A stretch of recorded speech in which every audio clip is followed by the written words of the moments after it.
여러분 반갑습니다. 슈퍼리치입니다. 오늘 양시장 하락적인 부분이 나오고 있기 때문에 분명히 걱정이 많고 이거 어떻게 대처를 해야 되나 라고 심각하게 생각을 하시는 분들 분명히 많이 계실 거예요. 근데 너무나도 좀 걱정을 많이 하실 필요는 없다라고 말씀을 드리고 싶고, 걱정을 해서 걱정이 없어지면은 걱정을 안 할 텐데 그렇다고 해서 걱정이 없어지지는 않아요. 대신에 우리가 예상을 했던 부분 안에서, 예측했던 부분 안에서 움직임이 나오다 보니까는 크게 여러분들이 뭔가를 좀 심각하게 생각할 필요는 없다라고 말씀을 드리고 싶고, 어차피 시장에 대해서 여러분들이 전반적인 흐름에 대해서 이해를 하신다라고 하면은 오히려 지금은 우리한테 더 좋은 기회다라고 생각을 하시면 될 것 같습니다.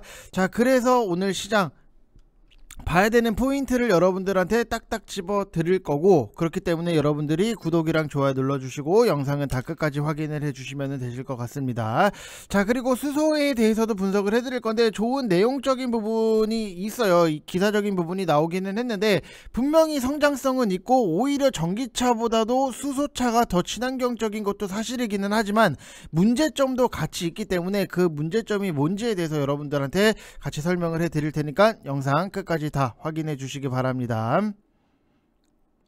자, 일단 지금까지 시장을 보면은 코스피도 0.87%의 하락적인 부분이 나오고 있고, 코스닥 같은 경우에도 1.95%의 하락적인 부분이 나오고 있는데, 시장이 변동성이 계속해서 나올 거다라고 제가 여러분들한테 말씀을 드렸지만 그 예측이 좀 맞아 떨어질 수밖에 없는 거는, 제가 맞았다 잘했다를 논하는 게 아니라 시장에 대해서 흐름적인 부분만 파악을 한다라고 하면은 여러분들도 충분히 인지를 할 수 있었던 내용이었다라고 보시면 될 것 같고, 오히려 건강한 종목들, 건강한 섹터들 같은 경우에는 제가 시장이 올라왔을 때 따라 들어가서 사는 것보다도 시장이 내려왔을 때 사는 게 훨씬 더 안정적이다라고 말씀을 드렸던 부분, 결국에는 이것도 맞췄다가 아니라 뻔한 거예요. 싸게 사서 비싸게 파는 게 장땡이기 때문에 당연히 시장이 빠졌을 때 우리가 싸게 사서 시장이 올라왔을 때 비싸게 팔면은 그게 바로 수익이다 라고 생각을 하시면 될 것 같습니다.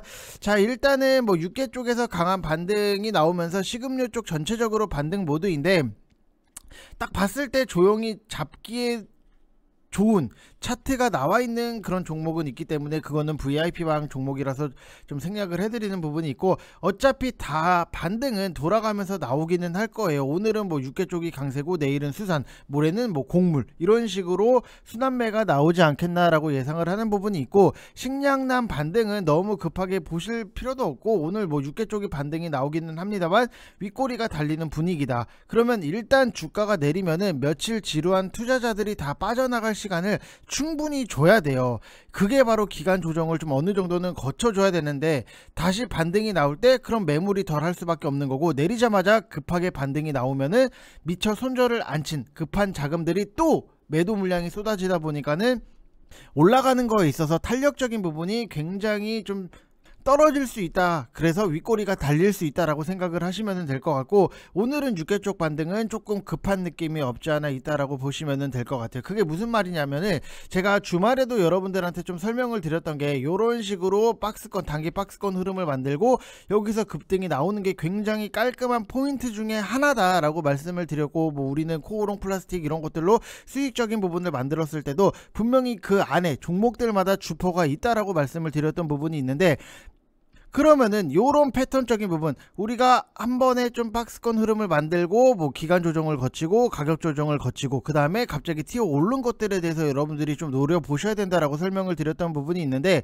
VIP방 같은 경우에는 토탈소프트를 수익적인 부분을 만들어 드렸고, 프리엠스 같은 경우에도 수익적인 부분을 만들어 드렸어요. 당연히 이재명 관련주를 여러분들이 생각을 하시면 될 것 같은데, 이것도 똑같아요. 상승적인 부분이 나오고 가격 조정이 나오고 여기서 박스권 흐름을 만들고 여기서 한 발 써왔기 때문에 추가적인 상승에 대해서 우리가 좀 기대를 할 수 있었다. 어떻게 보면 이런 기술적인 부분도 여러분들이 좀 생각을 하시면서 주식을 보시면은 조금 더 편안하게 보실 수 있지 않나 라고 생각이 드는 부분이 있고, 여기서 보면은 이런 것들, 오늘 바로 토탈소프트 여러분들 매수를 하시라고 추천을 드렸던 부분, 만약에 토탈소프트를 못 잡으면은 여기서 프리엠스 이거를 잡으시라고. 왜? 분명히 대장주가 있고 후발주들이 있는데, 그렇기 때문에 여러분들이 종목들에 대해서 많이 좀 나눠 놓는 게 굉장히 중요하다 여러 번 말씀을 드렸던 부분이 있기 때문에, 이런 거를 아느냐 모르느냐 그 차이가 굉장히 좀 심할 수밖에 없다라고 보시면 될 것 같고, 또 추가적으로 보면은 우리는 5월 6일날 여러분들 제가 VIP 방에서 좀 우리는 모아가고 있는 원전으로 볼만한 종목이 있다라고 말씀을 드렸던 부분, 오르비텍 이런 것들도 보게 되면은 5월 6일 금요일날 추천을 드렸는데 오늘 같은 경우에도 이렇게 15%대 상승적인 부분이 나오면서 깔끔하게 수익이 잘 만들어졌다라고 보시면 될 것 같아요. 그래서 항상 종목에 대해서 여러분들이 많이 알면은 뭐 토탈소프트도 그렇고 오르비텍도 그렇고 종목도 많이 알고 기술적인 부분에서도 우리가 딱 파악을 해서 들어가면은 수익적인 부분이 잘 만들어질 수밖에 없다라고 보시면 될 것 같습니다. 자, 그래서 이렇게 이런 것들 보면은 냠냠 알미늄 꿀맛이요 행님 이렇게 남겨주신 분들도 계시고, 우리로 같은 경우에도 좀 이슈적인 부분이 있었기 때문에 깔끔하게 먹을 수 있는 거고, 토탈소프트도 충분히 수익적인 부분이 잘 만들어질 수밖에 없는, 우리는 기술적인 부분까지도 다 파악을 하고 있다라고 보시면 될 것 같아요. 그래서 항상 이런 것들에 대해서 잡는 방법을 설명을 VIP 방에서는 맨날 해드리는 부분이 있기 때문에 혼자서 하시기 힘드신 분들은 오셔서 같이 수익적인 부분 잘 만들어 나가셨으면 좋겠다라고 말씀을 드리고 싶고, 지금 1개월 하시면은 33만원 이렇게 진행을 하고 있고, 분명히 호랑이한테 물려도 이것보다도 덜 아프겠다라고 생각을 하시는 분들 분명히 계실 거예요. 그런 분들은 010-8619-9991 이쪽 번호로 성함 쓰셔서 문자 보내주셔서 저랑 실시간으로 좀 같이 하시면서 종목에 대해서 이런 패턴적인 부분, 그 다음에 내용적인 부분도 굉장히 타이트하게 봐야겠구나를 여러분들이 생각을 하시면은 충분히 도움이 되실 수밖에 없다라고 생각을 하시면 될 것 같아요. 그래서 좋은 종목에 대해서 우리는 항상 잘 잡는 게 굉장히 나이스하다라고 보시면 될 것 같고, 5월 4일 같은 경우에도 제가 11,500원 이하로 우진 좀 매수를 해보시라고 VIP방에 추천을 드렸던 부분이 있는데, 지금 보면은 오늘 또 결국에는 급등이 나오잖아요. 이런 것들이 굉장히 중요할 수밖에 없다라고 보시면 될 것 같습니다. 자, 그래서 우진 같은 경우에도 지금 인증이 40%대 수익 인증이 나오고 있는 부분, 여러분들 초보자 그 다음에 뭐 주린이 분들, 직장인 분들 다 하실 수 있게끔 만들어 드리는 게 제가 하고 있는 일이기 때문에 여러분들 오셔서 같이 좀 재밌게 수익적인 부분을 만들어 나가셨으면 좋겠습니다. 그래서 1개월에 33만원 여러분들한테 뭐 부담을 드리는 가격적인 부분도 아니기 때문에 편안하게 오셔서 같이 수익 느끼시면 될 것 같습니다. 자, 일단은 뭐 수익 내는 거에 있어서는 어차피 뭐 시장에 대해서 여러분들이 흐름만 잘 파악을 하면은 따박따박 수익이 잘 만들어질 수 있는 거고, 어차피 지금 당장에 인플레 잡힐 것도 아니에요. 그래서 급하게 반등이 나오고 윗골이 우르르 다는 것보다도 조금은 한 템포를 쉬어 가더라도 반등이 세게 나오는 게 훨씬 더 이상적이다 라고 생각을 하시면 될 것 같고, 방산주가 좀 올라오는 부분이 있는데 지수는 급락 모드인데 핵전쟁 얘기가 다시 조금씩 나오고 있다라고 보시면 될 것 같아요. 이 핵전쟁 이슈는 오늘 처음 나온 거는 절대 아니에요. 그동안 러시아에서 미국이랑 유럽 지원에 계속 그렇게 나오면은 핵 전쟁 리스크 어쩔 거냐 여러 번 얘기는 나왔던 거고, 아마도 오늘이 러시아군 기념일이기 때문에 전쟁 종결 얘기가 나오지 않겠나라고 좀 생각을 한 부분이 있는데, 우리가 이거를 뭐 미리 예측을 할 수 있는 거는 아니고, 이런 내용적인 부분이 안 나오면은 당연히 대대적인 전면전 혹은 핵전쟁 리스크 이런 것들이 부각이 된다 이렇게 생각을 하시면 될 것 같아요. 그래서 이런 얘기거든요. 그래서 움직이는 건가 싶기도 하고, 확인된 이슈는 뭐 결국 다시 핵전쟁 위험 이거 외에는 지금은 뭐 딱히 보이지는 않는다. 그래서 빅텍이라든지 스페코, 한일단조, 휴니드 이런 것들이 지수 하락 중으로 시장 투매성 물량이 섞이는 모습이 나오고 있고, 매도세가 지금 거세게 나오고 있다라고 보시면 될 것 같고, 코스닥 같은 경우에도 마이너스 2%까지 뚫어버렸다가 지금은 다시 한번 좀 올라오고 있는 모습이 나오고 있는데, 계속해서 지수가 너무나도 빠지면은 뭐 그렇게 크게 다이나믹하게 우리가 매매를 할 거는 없고, 챙길 것들은 빨리빨리 챙기고 보는 게 장땡이다 라고 보시면 될 것 같습니다. 자, 그리고 방산주가 계속 강하면서 지수는 하방, 당장 핵전쟁 리스크적인 부분이 있는데 뭐 전쟁 종결이냐 전면전이냐 이거 외에는 별다른 악재는 없어요. 다시 말하면은 이것 때문에 충격이 온다 그러면은 이 이슈가 없어지면은 당연히 시장은 어때요? 반등이 나오겠죠. 그래서 여러분들이 뭐 크게 걱정을 하시거나 뭐 심각하게 하실 필요도 없고, 대신에 내용적인 부분만 우리가 잘 캐치를 해서 간다라고 보시면 될 것 같습니다.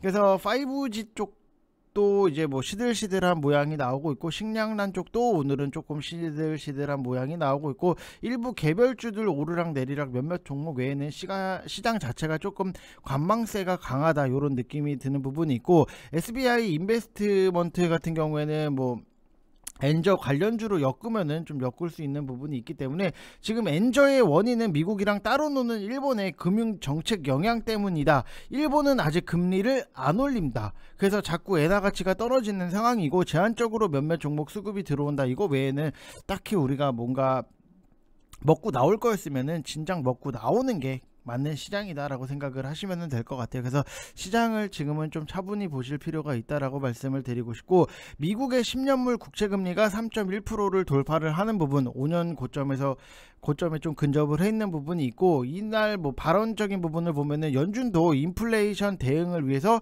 금리 인상 필요성을 주장을 하면서 0.75% 인상에는 대체로 부정적인 입장을 나타냈다. 근데 우리가 좀 포인트로 보는 거는 그냥 아싸리 0.75% 올린다라고 생각을 하고 시장을 보는 게 훨씬 더 우리가 좀 편안하게 볼 수 있기 때문에, 그냥 뭐가 됐든지 간에 그냥 0.75% 올린다고 했다가 0.5만 올린다고 해서 우리가 뭐 손해볼 거는 없기 때문에 그냥 아싸리 마음 편안하게 0.75%까지 올린다라고 생각을 하고 시장을 보는 게 좀 더 편하다라고 말씀을 드리고 싶고, 미국 같은 경우에도 이제 4월 비농업 부분 고용은 42만 8천을 기록을 하면서 견고한 고용 상태가 지속적으로 나타나고 경기에 대한 자신감이 좀 높아졌다라고 보면은, 우리나라 시장 같은 경우에는 일단 제일 중요한 게 11일 날 발표되는 미국 소비자 물가지수, 요거를 기다리는 관망 장세가 굉장히 예상이 되고 있고, 온건했던 뭐 FOMC 내용에서도 시장의 우구심이라든지 그 다음에 불안감 지속으로 결국 근원 중에 근원은 그냥 인플레이션이었다라고 보시면 될 것 같아요. 뭔가 새롭고 특별할 것도 없고 뻔한 내용의 흐름이다 라고 보시면 될 것 같고, 뭐 에너지라든지 식량을 제외한 대부분 품목에서 물가 피크아웃 조짐이 조금 어느 정도는 나타났기는 했지만, 뭐 단기성으로 보고 장기적으로 봤을 때는 그렇게 빠르게 피크아웃 조짐이 나오기는 힘들다. 그래서 미국 소비자 물가 발표가 시장 분위기 반전에 좀 계기가 될지는 좀 포인트적인 부분이 있고, 아무튼 뭐 러시아 전승절 이벤트라든지 중국 코로나 봉쇄 기조 유지에 따라서 미국 소비자 물가에서 피크아웃 조짐이 다시 확인이 된다라고 하면은 시장 변동성 완화라든지 투자 심리 정상화가 좀 정상적으로 돌아오지 않겠나라고 예상을 하는 부분도 있고, 솔직히 지금 보면은 주가의 가격적인 측면도 뭐 여기서 더 빠질 게 있나라고 생각이 들 정도이기 때문에, 오히려 여러분들이 지금 시장에서는 우리가 그냥 좋은 종목들에 대해서는 과감하게 좀 매수를 하면서 같이 진행을 하면은 수익적인 부분이 잘 만들어질 수밖에 없다라고 보시면 될 것 같아요. 그래서 뭐 크게 빠진다라고 해서 걱정하지 마시고, 지금은 어떻게 보면은 우리가 해야 되는 거는 곰처럼, 옛날에 말씀 어르신들 보면은 곰처럼 일해서 열심히 돈을 모아야 된다라고 했는데, 지금 시장에서는 그냥 우리는 여우처럼 버는 게 장땡이다 이렇게 생각을 하시면 될 것 같고, 그러려면은 결국에는 시장에 대해서도 확실하게 맥을 잘 짚어 보셔야 된다라고 말씀을 드리고 싶습니다. 무슨 말인지 이해되시죠 여러분들? 시장에 대해서 이해가 안 되면은 수익 내는 거에 있어서 오히려 더 힘들 수밖에 없다. 이거는 뭐 당연한 사실이기 때문에 여러분들이 시장 제가 읽어드리는 거 있어서 꼭 확인을 하시고 보셔야 된다라고 말씀을 드리고 싶고, 최근에 수소 관련해서 좀 여러분들한테 설명을 드리면은 뭐 기사적인 부분, 좋은 기사적인 것들이 많이 떴어요. 뭐 수소법 통과, 러시아 우크라이나 사태, 지지부진했던 국내 수소 산업 탄력, 그 다음에 지금 여기서 보면은 윤 정부 수소 로드맵 속 수소차 운명은, 뭐 이런 기사적인 부분이 나왔는데, 저는 제가 생각하는 수소는 당연히 뭐 앞으로의 성장성이라든지 이런 것들, 뭐 가치라든지 이런 것들이 좋아요. 좋기는 한데 좀 시간적인 부분이 걸릴 수 있다라고 생각을 해요. 그게 중요한 포인트예요. 왜냐면은 일단은 뭐 수소 관련해서 우리가 뭐 1세대 대장주가 뭐 유니크고 평화 시리즈, 평화산업이라든지 뭐 평화홀딩스가 있는 거고, 과거 2세대 대장주 같은 경우에는 뭐 대우부품, 동아화성, 세종공업, JNK 히터, EM코리아, GMB코리아 등등 해서 있는데, 당연히 대형주 쪽은 쌍퓨어셀이에요. 두산퓨어셀이랑 S퓨어셀 요 정도가 있어요. 그래서 여러분들이 이거를 좀 먼저 정리를 싹 해두세요. 이게 뭐지? 수소 관련 종목이 뭐 있지? 이게 아니라 딱 봤을 때 저게 수소 관련주구나, 이게 수소 관련주로 엮여서 올라가는구나, 이거를 여러분들이 학습을 하셔야 된다라고 말씀을 드리고 싶고, 항상 필기 같은 거 보면은 공부 잘하는 친구들이 필기라든지 뭐 이렇게 잘 하잖아요, 정리를.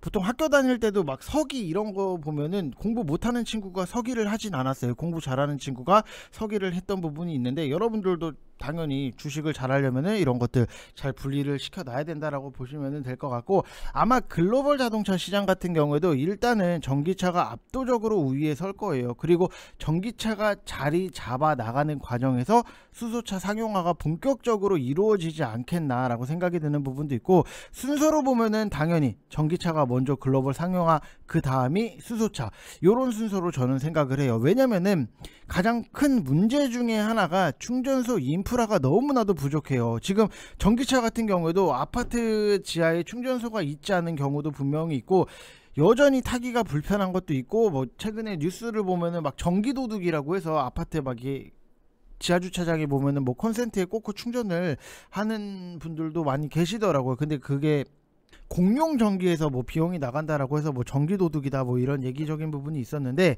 아무튼 뭐 타기가 굉장히 불편한 것도 사실이에요. 그리고 배터리 연식이 오래되고 겨울이 되면은 배터리 소모량이 급증을 하면서 뭔가 여행을 갈 때도 좀 충전소가 없고 좀 이러면은 굉장히 좀 불안감도 없지 않아 있고, 뭐 직접적으로 겪어 보신 분들도 많이 계실 거예요. 근데 우리나라 같은 경우에도 당연히 뭐 환경만 생각을 한다라고 하면은 전기차보다는 수소차가 훨씬 더 나아요. 전기도 결국에는 돈이고 화석 연료예요. 근데 수소는 100% 친환경이에요. 무슨 얘기냐면은 전기차에 들어가는 배터리의 원재료도 결국은 화석 연료, 전기 맞잖아요. 근데 수소는 100% 친환경. 그리고 전기차의 수요가 폭증을 하면은 원전을 뭐 더 돌리든지 해야 될 수밖에 없는 거고, 지금은 전기차가 뭐 그리 많지 않고 뭐 하이브리드가 대세기 때문에 전기로도 진행이 되고 기름으로도 진행이 되는, 크게 문제가 안 되겠습니다만, 차량 10대 중에 5대 이상이 전기차가 되면은 원전을 뭐 더 짓던지 그게 안 되면은 외국에서 전기를 사야 되는 부분이 있는데, 아무튼 수소의 가장 큰 문제 중에 하나는 당연히 충전소가 너무 비싸라는 거. 우리가 수소차를 팔았는데 충전소가 없어요. 그러면 어떻게 해요? 불편하잖아요. 충전소가 없으면 내가 수소차를 타고 싶어도 불편하니까 나 수소 안 탈래, 요러잖아요. 근데 예전에 수소 충전소 이 하나를 짓는데, 주유소 가면은 뭐 기름 넣는 게 여러 개 있잖아요. 그 중에 하나를 짓는데 30에서 40억 이상이 들었어요. 그나마 조금 저렴해진 게 요즘은 뭐 20억 원 정도가 들어가는 부분이 있고, 수소차를 전국에 불편하지 않게 인프라를 구축을 하려면은 당연히 돈이 어마어마하게 들어갈 수밖에 없어요. 일단은 이게 제일 큰 문제예요. 돈이 항상 문제예요. 예산도 문제지만 지어놓고 충전이 안 되면은 당연히 적자 경영일 수밖에 없고, 그렇다고 안 짓자니 수소차를 타지 말라는 소리니까 안 지을 수도 없고 뭘 하기도 애매하고, 이게 참 애매한 부분이라 결국에는 좀 예산으로 지어야 되지 않겠나라고 생각이 드는 부분이 있는데, 막말로 뭐 현대차가 충전소를 다 지어줄 수는 없잖아요. 그쵸? 지금 우리나라의 주유소가 어림잡아도 10,000개 이상이에요. 10,000개에 이게 20억 정도만 잡아도 예산이 벌써 20조예요. 문제는 20조 들여서 지어본들 이게 적자 경영이 불가피하니까 세금이 계속해서 나갈 수밖에 없는 부분, 이거를 어떻게 해결을 할 거냐, 이 부분이 수소차에 있어서는 굉장히 중요한 숙제 중에 하나고, 오히려 이것 때문에 좀 시간이 저는 더 걸릴 수도 있다라고 생각을 하는 부분이고, 이게 우리나라뿐만이 아니라 해외 같은 경우에는 더 어려워요. 왜냐면은 자국 완성차 업체들이 수소차를 만들지를 않는데 정부에서 당연히 지어줄 리가 없죠. 이런 숙제는 풀어 나가야 되는데 시간이 걸릴 수밖에 없다. 현재 수소차를 만드는 글로벌 업체가 현대랑 도요타 둘이 거의 유일해요.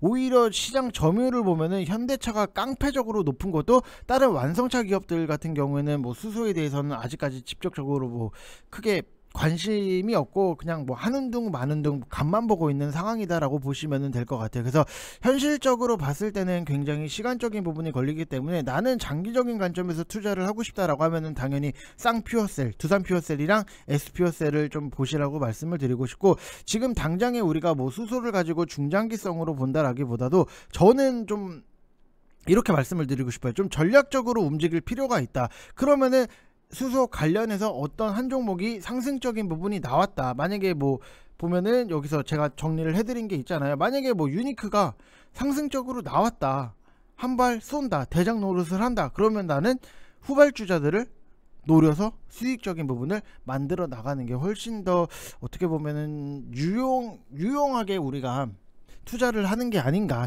주식으로 투자를 하는 게 아닌가 이런 생각이 들기 때문에 일단은 뭐 나쁘지는 않아요. 성장성이라든지 뭐 앞으로의 미래 가치 이런 것들이 나쁘지는 않지만 어찌됐든지 간에 우리가 갖고 있는 한정된 자산 안으로 주식을 가지고 수익적인 부분을 만들어 나가는 게 결국에는 더 중요한 거잖아요. 그래서 요 정도 내용은 여러분들이 참고를 하시면 될 것 같습니다. 자, 이번 영상 여기서 마치겠습니다. 감사합니다.